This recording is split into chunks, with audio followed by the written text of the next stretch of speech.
Hello and welcome to Women in Digital Business. Today I have got the fabulous Aubrey here with me, and I'm going to get her to introduce herself officially and just tell you a little bit about what she does.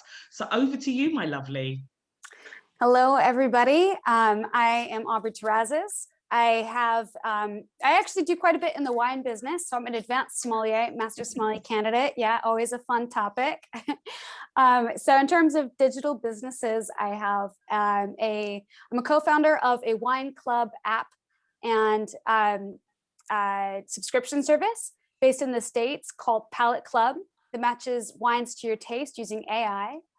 And I also have a wine marketing agency called Terrazas that's based in France. Ah, absolutely fabulous. So wine is a subject that I think many of us who are listening to, and especially myself, is very close to my heart. And it's really funny coming here from the UK. There was a boom one time. There were so many subscription wine clubs, and they will run through newspapers, the Sunday magazine. And it's funny, it's like we saw a decline of that. And then with the digital age and boom, strangely enough, I was having this conversation with my sister, and I even said to her, last week, isn't it strange? Do you remember all those wine clubs that we used to buy from? We used to get like the vouchers and the paper version. Like you don't see much of that anymore since everything's gone digital. So I'm just curious, like, how did you find this space? How did you find this niche? Did you find that it was an empty marketplace yourself and you entered into it and there was an opportunity there?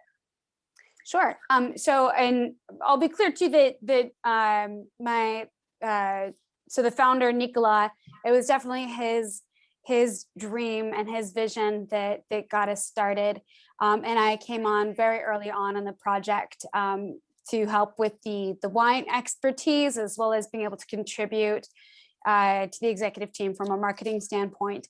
But yeah, so I mean, I think that there are quite a few online wine businesses in the States and the UK, and even other ones that claim to match wines to your taste. But it's very fragmented and it's very confusing. And due to really just strict, bizarre liquor shipping laws in the States, what happened is a lot of the wine clubs would make their own wine because it was easier to ship as a winery than it was as a retailer.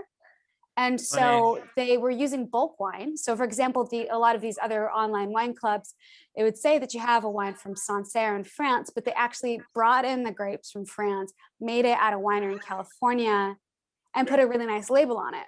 So that's not artisan, that's not quality. I think it's really underestimating the knowledge and the taste of wine lovers. And it's also just hard to find new wines you're going to like, because in the States and in the UK, we have the advantage of having access to so many wines from around the world, which is beautiful, and it's overwhelming. And you get online and then it's even more confusing because there's thousands of labels, no one to help you.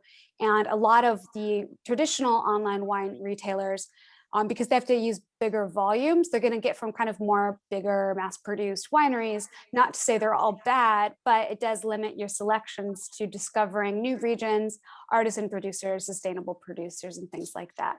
So we wanted to make it easy and fun for you to discover new wines you like. Oh, wow. I love the way that you've taken the model and you've looked at it and you've really thought about the market sector, the marketplace, and many market sectors are really busy. And I totally agree with you. The wine section is like that. In a supermarket aisle, if you think about it, you have got a whole row of wines coming from all different parts of the world. Then you've got all the different types, whether, in the red, you've got the Shiraz, you've got the Merlot, Yeah. you've got Malbec. And it just keeps going, and the same with the whites, the same with the rosé. Yeah. So I love the fact that you've taken this model online, and what you've done, from what I can see, is where the choice is just so overwhelming and customers get overwhelmed. What you've done is said, okay, what is your tasting? What taste do you like? And this is what you're going to like and experience if you experience. So what I'm interested to know is, how does the API work? How do we digitally figure out, what type of wines that I like? Yeah. So I identified over 200 data points that can be found in wine. So I've when you have studied wine as much as I have, sommeliers, especially those sitting for Masters of Wine or Master Sommelier, have really learned to taste wine objectively. We have a scale that we kind of understand. This is high tannin, this is low tannin, this is sweet, this is dry. So some of those traits are things like that: alcohol, tannin, sugar. But then all of the other secondary profile, like watermelon, black tea, ripe fruit versus sour fruit. And we worked with data scientists in Paris to actually build that algorithm. And so every time that we buy a finished bottle of wine, a sommelier rates it and says, this is what's in the bottle. And so on your side, the wines are all shipped blind, so there's no bias. And you just rate the wine 1 through 5 stars. And then Palate Club starts to notice patterns in your taste using all of those data points. So we'll see like, okay, like you really like high tannin wines, but your ratings are kind of all over the place with ripe fruits. That's not important to you, but you really hate, fruity wines. So we'll look for high tannin, low fruit, and then the fruit flavor doesn't really matter. So it can be anywhere with that. See, that's amazing. And again, for anybody just listening to this, can you see actually what Aubrey has done, what your company has done, is you've actually taken everything that you are passionate and knowledgeable about, and you've put that into a software and created data, created an app that actually helps people make a decision in terms of that buying process. So what you've ultimately done is you've offered a product and service that we all know, but what differentiates you is the fact that actually you can take the overwhelm away. Because there is a lot of overwhelm when it comes to buying the wine. Even when I'm sitting in a restaurant, there are times that I'll be looking at the wine list. I'm like, okay, what do I fancy today? Am I having red meat? Am I having fish? What mood am I in? And it's just like all these questions are going on. And you're right, because I don't know what you pointed out to me today is that I might love wine, but I don't know it like you. Yeah, and I mean that's normal. And I don't know why there's this shame around not knowing about wine. Like I have an accountant, I don't claim but and then you have your sommelier. Like it's not practical for everyone to spend as much time, hours a day learning about wine like I did. So it's kind of like having a sommelier, the service of a sommelier, but much more conveniently in an app. Yeah, and that's what you've done. You've taken the overwhelm away with the customer by taking your knowledge and actually creating technology and using data to say, hey, this is what you're like. These are the suggestions, which makes it easier for people to choose. And I think there's a film, and I cannot remember the name of it, and it's bugging me. But I watched it, and it was about this guy that wanted to become a sommelier, and the exams that he had to go through. He had to go to France. I didn't realize that the process was so rigorous. I didn't realize how what's the word, to become an expert in wine. It's literally like being a surgeon. I did not realize how much you had to go through and how knowledgeable you had to be. And the pass rate is ridiculously, most people don't actually pass it. Yeah. It's got a lower pass rate than going to take the bar if you was going into law. Yeah. So again, I just think this is a beautiful, beautiful example and case study of your business, of how you take your passion and how you turn that into profit, and how you use innovation to actually turn it into a business that meets the needs of your audience. But you're in a really busy marketplace, and you figured out how to stand out amongst the rest. Like, it's literally to the point that after this call, I just want to look you up and then have that test done, so I know what wine I like, and then I can order like my subscription case that turns up every month. So explain to me what made you guys think about the subscription model. Was that more of a business decision of having a sustainable business, or about the end user again and the overwhelm and making sure you give them what they want? Like, what was the reason behind the subscription model? Yeah, and really quickly, I think the film you're thinking of was Uncorked. Was that it? Yes, sorry. Yeah. Yes. On Netflix, Anybody listening to this, please check this film out, Uncorked. I really, my husband didn't love it so much, but I was just amazed and blown away. When you see someone's craft and art, even just speaking to you, I've just got the utmost respect. Thank you. I appreciate that. Yeah, it is very hard. And it's funny too, because you work so hard to be, I'm not a master sommelier yet. I've sat for the exam twice. But more people climb Mount Everest every year than have ever sat for the Master Sommelier. Wow, I didn't realize it was that bad. Yeah. So Yeah, round so of applause, by the thank you. And then way. and I mean, my mom didn't even know how to pronounce it until like a year ago. So, um, Okay, I'm going to tell the truth. Until I watched Uncork, I was like, okay, wow, that educated me. I think that's why I was so into the film. It's like, who knew? I did not know. yeah. But so getting back to the subscription model, for sure, as a business, I think that having, just like for my marketing agency, like I want people on retainer. Like I think it's helpful, of course, to make sure that you have the ongoing revenue. It's something to measure. You can look at the lifetime value. And I also think it provides a better service, because especially for us, the more often that people rate, so the more shipments they get, the more we learn about your profile, and then we can find new wines even more precisely matched to your taste. And I mean, that's just so convenient. Like, if people think that having 4-6 bottles a month seems like a lot, but let's be real, it's not, especially for a couple. Even, as a single person back in the day, I would definitely go through 6 bottles a month easily. Yeah, I'm sitting here thinking, wow, that's actually not that much. Like if we break Right. Right. Yeah, exactly. And it's not like it's all from one winery. It's not like having a wine club subscription with a winery where you get a case of all the same producer. You're going to get in for the next variety. And then you just take that part of your life and you don't have to think about it as much, because you're like, okay, well, I already have these 6 bottles. It's going to be really fun. Let me bring out this blind tasting with a friend coming over, see what they think. And I don't have to go out, and people always go out to buy wine last minute, but you're going to drink it. It just makes sense to buy it in advance. I was having this conversation with my mum yesterday. I was like, I don't know what it is about my house. I was like, why do we do this all the time? So I'll get to the end of the evening and be like, oh, I really want to sit down. I want a really nice glass of wine. I fancy a red. And you're right. I get up and then I go out and get it. Right. And this is why it sparked the conversation with me and my sister when we was like, why have we not got the wine club again? Like, what happened to that? Yeah. Again, I think when you're online, it's so busy. The marketplace online is really, really noisy. So sometimes when you're looking for something, it doesn't always come up in front of you. So I'm interested, because obviously you're based in America, that you're selling at the moment. Is it just the US you're selling in? For now, yeah, we do hope to expand to Europe and the UK in the future. For your UK-based listeners, right now we're actually so there are 2 ways to build your wine profile. You can blind taste 4 half bottles with our blind tasting kit. Not available for people there, but we're actually redoing the quiz right now. And so in a couple of weeks, you can actually take a quiz online, and although you can't buy Palate Club wines, you'll still get some recommendations for wines matched to your taste and kind of get a profile.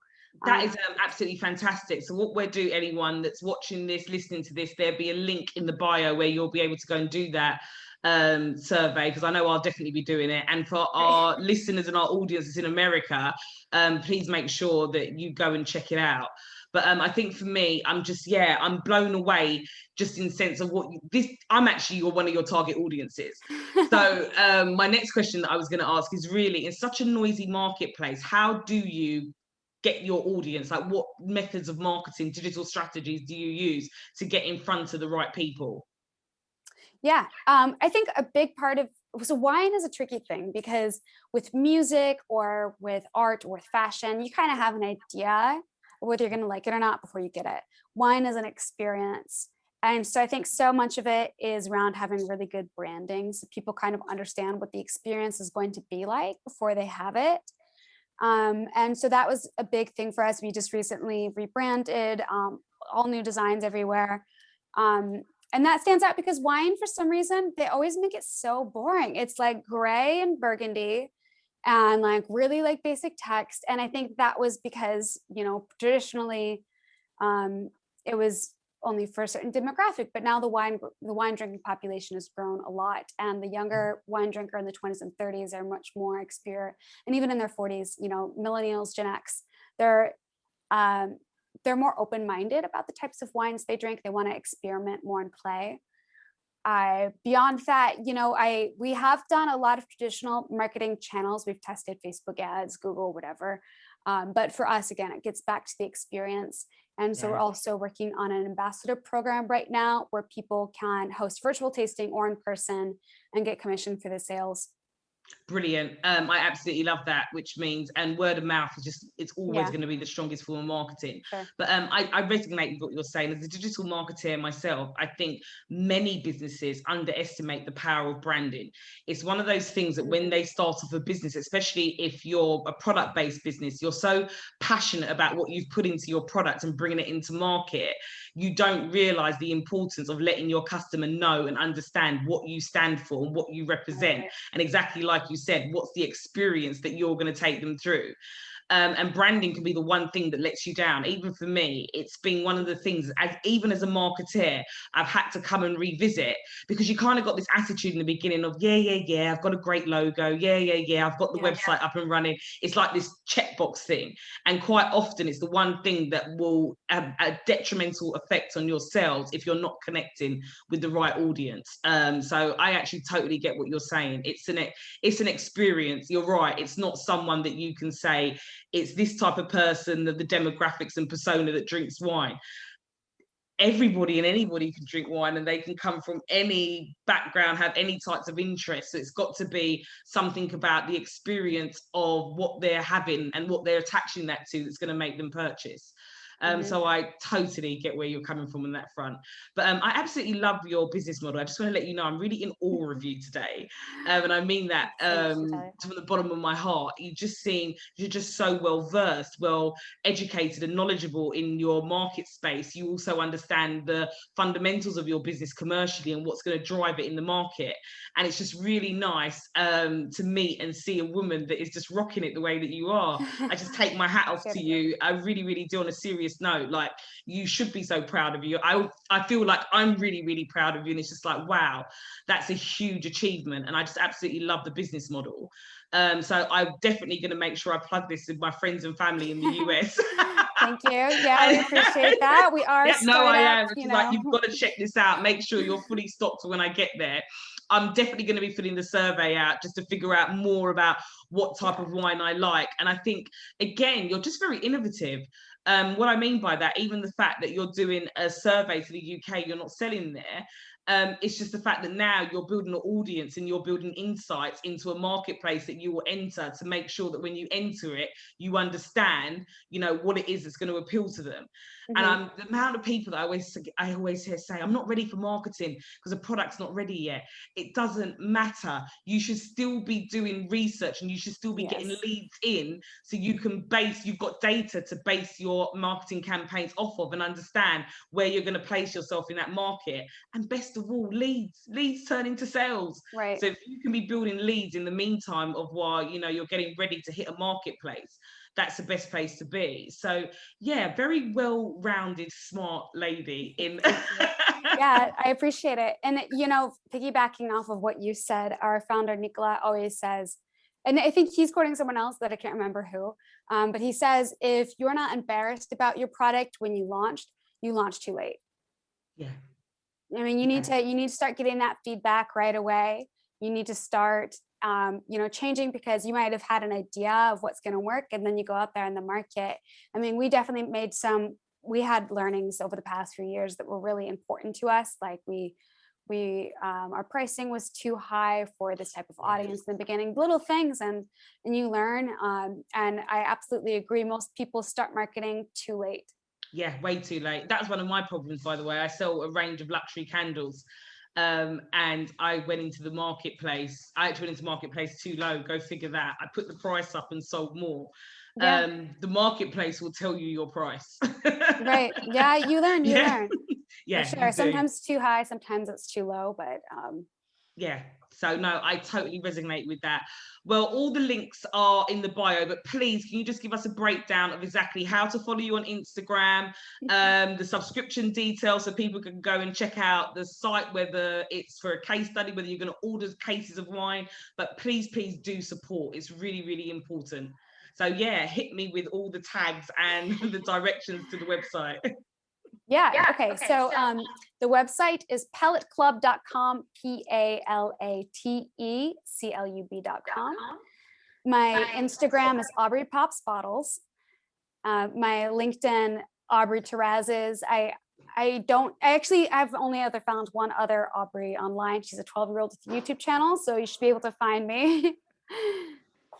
Yeah, I'm definitely going to be following you. And obviously, we're going to be putting this podcast and this video out on YouTube. But yeah, I'm just thank you. Thank you for allowing me to interview you. Thank you for hearing just how you've gone about your business.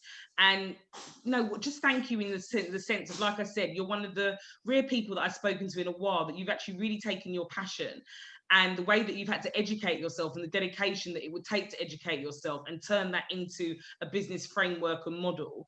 Like I said, it's a lot to stand up and be proud of. And I think this is an example and a case study for many women listening that, you know, in business, if you're not sure about what to do, you can do whatever you want and you can take your passion and what you've learned about and you can turn that into any type of business, in a digital business where it gives you complete freedom and flexibility, where you don't have to be in a retail outlet. So thank you so much for being on Women in Digital Business today. Thank you. It was lovely to have you, and I hope that we can do this again. Yeah, it's been a pleasure. Thank you so much. Thank you. Bye-bye. Bye-bye.